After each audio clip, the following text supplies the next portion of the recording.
મિત્રો, હિસ્ટ્રી હંમેશા વિનરને યાદ રાખે છે, પણ લોકો એ ભૂલી જાય છે કે જે આજે લૂઝર છે એ પણ એક સમયે વિનર હતા. આજથી 20 વર્ષ પહેલા જો તમે કોઈને પૂછ્યું હોત કે ઇન્ડિયાનું રિટેલ કિંગ કોણ, તો એક જ નામ આવત, બિગ બઝાર.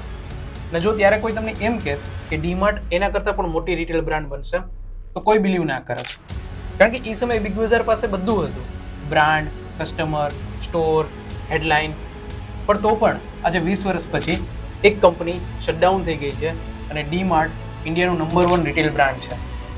ક્વેશ્ચન એ નથી કે ડીમાર્ટ જીત્યું કેમ, ક્વેશ્ચન એ છે કે બિગ બઝાર હાર્યું કઈ રીતે. અને બિલીવ મી, આ સ્ટોરીમાં ના તો એમેઝોન, ના તો કોવિડ આ કોઈ વિલન નથી, પણ બિગ બઝારના ખુદના ડિસિઝન એવા છે કે જેને આ સ્થિતિમાં લઈ આવ્યો. એક સમય એવો હતો કે શોપિંગ એટલે ખાલી વસ્તુ ખરીદવી નહીં, પણ આખા સન્ડેનો પ્રોગ્રામ બનતો હતો. પપ્પાની સેલેરી ક્રેડિટ થાય એટલે મમ્મી એક લિસ્ટ બનાવે, પપ્પા કાર બહાર કાઢે, કિડ્સમાં એક્સાઇટમેન્ટ હોય, ચોકલેટ, હોમ પ્રોડક્ટ, ગ્રોસરી, બધું એક જ જગ્યાએ. અને આ મેમરી હજુ પણ ઇન્ડિયાના લાખો ફેમિલી સાથે જોડાયેલી છે. અને આની સાથે એક નામ જોડાયેલું છે, બિગ બઝાર.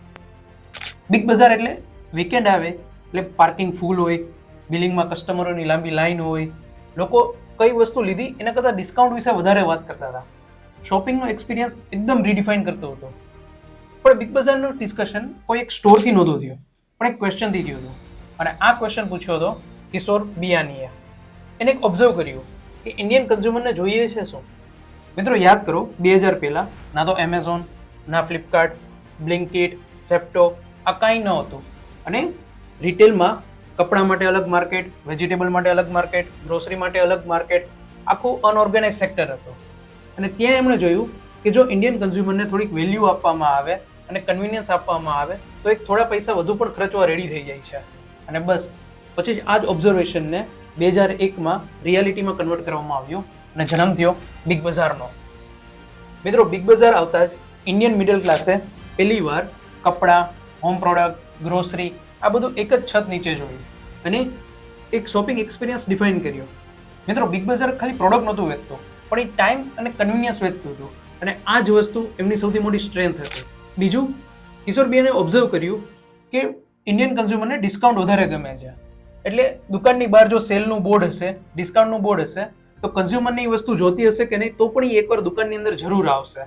અને બસ આ જ સાયકોલોજી સાથે એક માર્કેટિંગ આઈડિયા આવ્યો અને એક ટેગલાઇન બનાવવામાં આવી, ઇસસે સસ્તા ઓર અચ્છા કહી નહીં. આ માત્ર એક સ્લોગન નહોતું, પણ એક ઇન્ડિયન કન્ઝ્યુમરની હેબિટ ચેન્જ કરતો હતો. અને પછી ડિફરન્ટ કેમ્પેન રન કરવામાં આવ્યા. Wednesday Big Bazaar, buy one get one free, mega discount, offer mart. આ બધી કેમ્પેનનો ઓબ્જેક્ટિવ એક જ હતો કે ઇન્ડિયન કન્ઝ્યુમરને શોપિંગ એક્સપિરિયન્સ ચેન્જ કરવો, ઇન્ડિયન કન્ઝ્યુમરની હેબિટ ચેન્જ કરવી. અને પછી આની સક્સેસ પણ મળી. સ્ટોર ઉપર સ્ટોર ખુલવા લાગ્યા, સિટી પર સિટી, મુંબઈ, હૈદરાબાદ, દિલ્હી, અમદાવાદ આ બધી જગ્યાએ બિગ બઝારના સ્ટોર ઓપન થવા લાગ્યા. અને કિશોર બિયાણીને ધ કિંગ ઓફ રિટેલનું ટાઇટલ મળ્યું. અને ખરેખર આ ટાઇટલ ડિઝર્વ બી કરતા હતા, કારણ કે એક જગ્યાએ જ્યાં આખું માર્કેટ અનઓર્ગેનાઇઝ હતું એને ઓર્ગેનાઇઝ કરવાનો શ્રેય આપણે એમને આપવો જ પડે. બટ બિઝનેસની આ જ વાત ખાસ હોય છે. આપણને એમ લાગતું હોય કે હિસ્ટ્રી આ જગ્યાએ લખાઈ છે, પણ ખરેખર હિસ્ટ્રી બીજી જગ્યાએ લખાતી હોય છે. અને ત્યારે જ 2002માં મુંબઈના એક પોવાઈસ એરિયામાં એક નાનકડો સ્ટોર ઓપન કરવામાં આવ્યો અને એનું નામ હતું ડીમાર્ટ. ડીમાર્ટ રાધાકૃષ્ણ દામાણીએ શરૂ કર્યું હતું. સ્ટાર્ટિંગમાં જોવો તો ના કોઈ ફેન્સી ઇન્ટિરિયર, ના કોઈ મેગા સેલિબ્રિટી, ના કોઈ લોન્ચ, ના મેગા ડિસ્કાઉન્ટ. જો તમે એ સમયે આ સ્ટોર વિઝિટ કર્યો હોત તો તમે કહી ના શકો કે આગળ જતા ઇન્ડિયન રિટેલ ઇન્ડસ્ટ્રીને આ સ્ટોર રીડિફાઇન કરશે. કારણ કે આપણી હેબિટ પણ એવી જ છે કે જે વસ્તુ ચમકે છે એ જ આપણને વેલ્યુએબલ લાગતી હોય છે. અને આપણે બિઝનેસમાં એ જ જોતા હોય છે કે જેનો ફાસ્ટ એક્સપાન્શન ગ્રોથ થઈ રહ્યો હોય. પણ જે ડિસિપ્લિન હોય એનું શું? કારણ કે ડિસિપ્લિન જ બિઝનેસ સસ્ટેનેબલ બનાવતું હોય છે. દુનિયામાં 2 કેટેગરીના લોકો હોય છે. એક પોતાના આઈડિયાઝ વેચતા હોય છે અને બીજા પોતાના કામથી પોતાનું નામ બનાવતા હોય છે. અને રાધાકૃષ્ણ દામાણી આ બીજી કેટેગરીના વ્યક્તિ હતા. બિગ બઝાર રેપિડલી ગ્રો થઈ રહ્યું હતું. એક્સપાન્શન, સ્ટોર ઉપર સ્ટોર નવા ખોલવા. જ્યારે ડીમાર્ટ, અત્યાર સુધી આપણે બિગ બઝારની સ્ટ્રેટેજી જોઈ, માર્કેટિંગ, એક્સપાન્શન, કસ્ટમર ટ્રસ્ટ. હવે આપણે ડીમાર્ટની ફિલોસોફી સમજીએ. સ્ટાર્ટિંગમાં આ ફિલોસોફી બહુ બોરિંગ અને ઇલોજિકલ લાગશે, બટ જ્યાં બિગ બઝાર દર વર્ષે નવા સ્ટોર ઓપન કરી રહ્યું હતું ત્યાં ઇન્વેસ્ટર પણ પૂછતા હતા કે ડીમાર્ટનો ગ્રોથ આટલો સ્લો કેમ છે. બિઝનેસ એનાલિસ્ટ પણ કહેતા હતા કે ડીમાર્ટ કોમ્પિટિશન લૂઝ કરી દેશે. પણ દામાણીનો ઓબ્જેક્ટિવ માર્કેટ કેપ્ચર કરવાનો નહોતો, એક એવો બિઝનેસ બિલ્ડ કરવાનો હતો કે જે 30 વર્ષ પછી પણ ઊભો રહે. બિગ બજાર શું કરતું, એને કોઈ નવું જગ્યા દેખાય, સારું લોકેશન દેખાય તો તરત ત્યાં સ્ટોર ઓપન કરી દેતો, જ્યારે ડી માર્ટ એ જગ્યા એક્વાયર કરતો હતો. અને આ ડિસિઝન ખરેખર ઇલોજિકલ લાગે, કારણ કે જેટલા પૈસા એક લેન્ડ એક્વિઝિશનમાં જોઈ એટલામાં તો સામેવાળી કંપની 2 નવા સ્ટોર ઓપન કરી લે. પણ બિલીવ મી, આ ડિસિઝન આગળ જતા હજારો કરોડોનો ડિફરન્સ ઊભો કરે છે. બીજું, બિગ બજારની ફિલોસોફી શું હતી કે વધુને વધુ સ્ટોર ઓપન કરી, જ્યારે ડી માર્ટ સ્ટોરને વધુને વધુ એફિશિયન્ટ બનાવી. એટલે જ બિગ બજાર જ્યાં વધારે સ્ટોર ઓપન કરતો હતો ત્યાં ડીમાર્ટનો ગ્રોથ બહુ સ્લો હતો. આ જ વસ્તુ આપણે ક્રિકેટ એક્ઝામ્પલથી સમજીએ. એક બેટ્સમેન કે જે 6 પર 6 મારતું હોય, ક્રાઉડને પણ મજા આવે, પણ એ રિસ્ક પણ એટલું મોટું લેતો હોય છે. ત્યારે બીજો બેટ્સમેન ખાલી સ્ટ્રાઇક રોટેટ કરતું હોય અને જ્યારે ખરાબ બોલ આવે ત્યારે જ 6 હિટ કરતો હોય, તો એ વધારે ટકી રહે છે. રિટેલ ઇન્ડસ્ટ્રીમાં પણ આવું જ કંઈક થઈ રહ્યું હતું. લોકોને બિગ બજારના 6 પર 6 દેખાતા હતા. Store expansion, rapid growth, new customer, આ બધું દેખાઈ રહ્યું હતું, જ્યારે ડી માર્ટ સ્લો ગ્રોથ કરી રહ્યું હતું. પણ બિઝનેસમાં જે વસ્તુ બહારથી સરખી દેખાતી હોય એવું જરૂરી નથી કે અંદર પણ એટલી જ મજબૂત હોય. અને આ જ ડિસિઝન બિગ બજારને અંદરથી ખાઈ રહ્યો હતો. પણ આ કયા એવા ડિસિઝન હતા કે જે બિગ બજારના શટડાઉન તરફ લઈ જઈ રહ્યું હતું? અને આ ડિસિઝન ખરેખર એટલા ખરાબ હતા તો પછી આ જ વસ્તુ માર્કેટ, બેંક, ઇન્વેસ્ટર કેમ ના જોઈ શક્યું? આ પોઈન્ટ સુધી એક જ ક્વેશ્ચન ઊભો થાય છે કે બિગ બજાર જો સક્સેસફુલ હતું, કસ્ટમર હતા, બ્રાન્ડ હતી, મીડિયા પણ એના વખાણ કરતું હતું, તો પ્રોબ્લેમ ક્યાં હતો? પ્રોબ્લેમ હતો બેલેન્સ શીટમાં. કસ્ટમર શેલ્ફ પર પડેલી વસ્તુ જોઈ શકે છે, ઇન્વેસ્ટર શેરની પ્રાઇસ જોઈ શકે છે, પણ એક કંપનીની હેલ્થ કેટલી સારી છે એ એક બેલેન્સ શીટ જ કહી શકે છે. અને આ જ બેલેન્સ શીટ ફ્યુચર ગ્રુપ એટલે કે બિગ બજારને સિગ્નલ વોર્નિંગ આપતી હતી. મિત્રો, જેમ જેમ નવા સ્ટોર ઓપન થતા હતા એમ બિગ બજારને વધુ investment, employ salary, warehouse, logistic, આ બધી કોસ્ટ એડ ઓન થતી હતી. અને આ બધી કોસ્ટને પહોંચી વળવા માટે એને બોરોઈંગ સ્ટાર્ટ કર્યું. FY17માં એને 1000 કરોડનું ડેટ લીધું અને આ ડેટ FY21 આવતા 11000 કરોડનું થઈ ગયું હતું. મિત્રો, બિઝનેસમાં ડેટ ઓક્સિજન જેવું હોય છે. જો લિમિટેડ હોય તો ગ્રોથ આપે, પણ જો વધી જાય તો એ કંપની ડૂબાવી દે છે. જો ખાલી તમે રેવન્યુ જોવો તો એના ઉપરથી આપણે ના કહી શકીએ કે કંપની હેલ્ધી છે કે નહીં. લાખો કસ્ટમર, કરોડોનું રેવન્યુ, પેપર ઉપર બધું બરોબર હતું, બટ બિઝનેસ રેવન્યુથી નહીં પણ પ્રોફિટથી ચાલતા હોય છે. જો મિત્રો તમે 100 રૂપિયાની વસ્તુ વેચો છો અને 98 રૂપીસ તમારા એક્સપેન્સમાં વયા જાય છે તો ટેકનિકલી તો તમે સેલ કર્યું, પણ તમારી કંપની કેટલી મજબૂત છે એ આનાથી ખબર પડે છે. ડીમાર્ટ અને બિગ બજાર બંને સેમ કન્ઝ્યુમરને ટાર્ગેટ કરતા હતા, બંને સેમ પ્રાઇસ પોઈન્ટ પર ઓપરેટ કરતા હતા, બટ બંનેના એક્સપેન્સમાં બહુ ડિફરન્સ હતો. અને બીજી, કિશોર બિયાની એક બહુ વિઝનરી વ્યક્તિ હતા, એમાં કોઈ ડાઉટ નથી, પણ વિઝનરી લોકો સાથે એક બહુ મોટી ચેલેન્જ હોય છે, એને બધી ઓપોર્ચ્યુનિટી એક્સાઇટિંગ લાગતી હોય છે. અને બિગ બજાર ફ્યુચર ગ્રુપ સાથે પણ આવું જ થયું. ધીમે ધીમે એમણે બ્રાન્ડ આઉટલેટ વધાર્યા, ફર્નિચર, હોમ, રિટેલ, આ બધા આઉટલેટ વધતા ગયા. અને આમાં કંઈ ખોટું નથી, પણ હરેક નવા આઉટલેટ સાથે એક નવી ચેલેન્જ આવતી હોય છે. એક નવી ટીમ, નવી સપ્લાય, લોજિસ્ટિક, વેરહાઉસ, આ બધા એક્સપેન્સ એડ ઓન કરતી હોય છે. અને મેનેજમેન્ટ પણ કેટલી ડિરેક્શનમાં ફોકસ કરે. 2019 સુધી બધું બરોબર લાગતું હતું.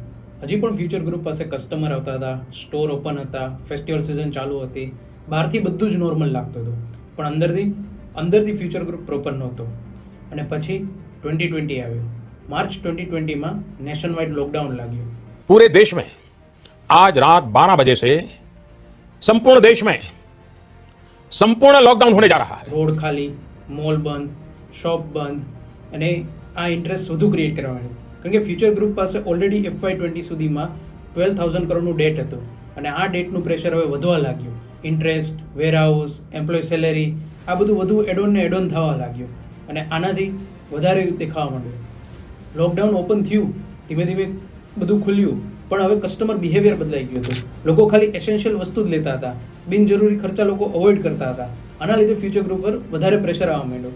એક સમય બિગ બજાર, જે ઇન્ડિયન કન્ઝ્યુમર માટે એક પિકનિક સ્પોટ બની ગયો હતો, આજે ત્યાં માણસો દેખાતા નહોતા અને આ જ વસ્તુ ધીમે ધીમે બંધ થવા લાગી.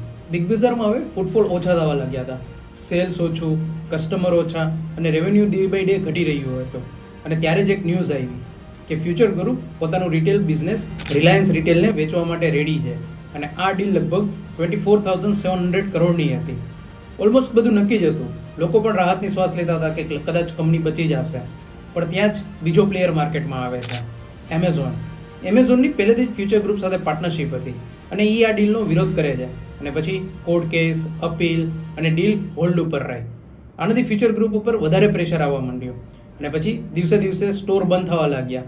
અમુક જગ્યાએ તો રાતોરાત સ્ટોર બંધ થઈ ગયા અને બોર્ડ પણ ઉતારી લેવામાં આવ્યા. પણ એવું શું થયું? કારણ કે કોવિડની સ્ટોર્મ ડીમાર્ટ અને બિગ બજાર બંને માટે સેમ હતી. બંને એક જ કેટેગરીમાં ઓપરેટ કરતા હતા. તો એક કંપની કે જે હજી મજબૂતાઈથી ઊભી રહી અને બીજી કંપની ધીમે ધીમે પડવા લાગી. અત્યાર સુધી આપણે જોયું કે એક કંપની હવે કોલેપ્સ થવા ઉપર હતી, જ્યારે બીજી કંપની સક્સેસફુલી મજબૂતાઈ ઉપર હતી. તો ડીમાર્ટ એવું શું કરી રહ્યું હતું? રાધાકૃષ્ણ દામાણી એક સિમ્પલ ફિલોસોફી ફોલો કરી રહ્યા હતા કે બિઝનેસ એક્સાઇટિંગ નહીં પણ ડિસિપ્લિન અને સસ્ટેનેબલ હોવો જોઈએ. આ ફિલોસોફી સાંભળવામાં બહુ બોરિંગ લાગે, પણ લોંગ ટર્મ બિઝનેસમાં આ જ ફિલોસોફી સક્સેસફુલ છે. ડીમાર્ટનું પહેલેથી focus sustainability, store profit, discipline આ બધા ઉપર વધારે રહ્યું હતું. બિગ બજાર લોકેશન ઉપર બહુ ફોકસ કરતું હતું અને એ લોકેશન રેન્ટ ઉપર લેવા માટે એને હેવી એક્સપેન્સ આવતો હતો. જ્યારે ડીમાર્ટ પહેલાં લેન્ડ એક્વિઝિશન કરતું હતું અને પછી એના ઉપર સ્ટોર બિલ્ડ કરતું હતું. Big Bazaar fancy interior, mega discount, buy one get one આ બધા ઉપર વધારે ફોકસ રાખતો હતો. જ્યારે ડીમાર્ટની ફિલોસોફી હતી કે એસેન્શિયલ વસ્તુ લોકોની જરૂરિયાત છે જ અને એને તમે જો ડિસિપ્લિન વેમાં વેચશો તો લોકો એને લેશે જ. તો ડીમાર્ટમાં આપણને જનરલી આ બધી ઓફર્સ અને બધું બહુ ઓછું જોવા મળતું હતું. બિગ બજાર જ્યાં અલગ અલગ ડિરેક્શનમાં ફોકસ વધારે કરી રહ્યો હતો, ક્લોથિંગ, ઇલેક્ટ્રોનિક્સ આ બધા માટે એક અલગ અલગ બ્રાન્ડ ઊભી કરી રહ્યો હતો. જ્યારે ડીમાર્ટ બધું એક જ રૂફ નીચે રાખતો હતો અને એ આટલી બધી વસ્તુમાં એક્સપાન્ડ પણ નહોતું કરતો. એનું મેઇન ફોકસ હંમેશા એસેન્શિયલ વસ્તુ ઉપર જ વધારે રહ્યો હતો. સો આ સિમ્પલ ફિલોસોફી ઉપર ડીમાર્ટ આખું બિલ્ડ થયું અને આજે પણ સ્ટ્રોંગલી આગળ વધી રહ્યું છે. ત્યારે બિગ બજાર શટડાઉન થઈ ગયું છે. મિત્રો, આ સ્ટોરી કોઈ બિગ બજાર કે ડીમાર્ટની નથી, પણ આ દરેક બિઝનેસ દરેક માણસની છે. આપણે પણ આપણી લાઈફમાં રેસમાં લાગી ગયા હોય છે. કોઈ સેલ્સની રેસમાં, પ્રમોશન માટે, ફોલોઅર્સ વધારવા માટે. પણ રેસ જીતવાની ઉતાવળમાં આપણે એક વસ્તુ ભૂલી જાય છે કે ફિનિશ લાઇન સુધી પહોંચવું બહુ વધારે ઇમ્પોર્ટન્ટ છે. બિગ બજારે ઇન્ડિયાને ઘણું આપ્યું, એમાં કોઈ ડાઉટ નથી. મિડલ ક્લાસનો આખો શોપિંગ એક્સપિરિયન્સ ચેન્જ કરી નાખ્યો, કરોડો લોકોને રોજગાર આપ્યા. બટ એ ડિસિપ્લિન અને સિસ્ટમ બિલ્ડ કરવામાં ફેલ ગયું. જ્યારે ડીમાર્ટ આ જ વસ્તુ સક્સેસફુલી કરી શક્યું અને આજે આપણી સામે ઊભું છે. મિત્રો, આ કેસ સ્ટડી કોઈ બિગ બજારનું ફેલિયર સેલિબ્રેટ કરવા માટે નથી, પણ એમાંથી શીખવા માટે છે. હવે એક મિનિટ માટે વિચારો કે શું તમે તમારા બિઝનેસ કે કરિયરમાં સિસ્ટમ કે ડિસિપ્લિન બિલ્ડ કરી રહ્યા છો? જો ના કરતા હોય તો આજથી જ સ્ટાર્ટ કરી દો, કારણ કે ગ્રોથ માટે સિસ્ટમ અને ડિસિપ્લિન આ બંને જરૂરી છે. Thank you for watching this video. If you like the video, then please subscribe to this channel. And if you have visited the Big Bazaar, then share your experience in comment.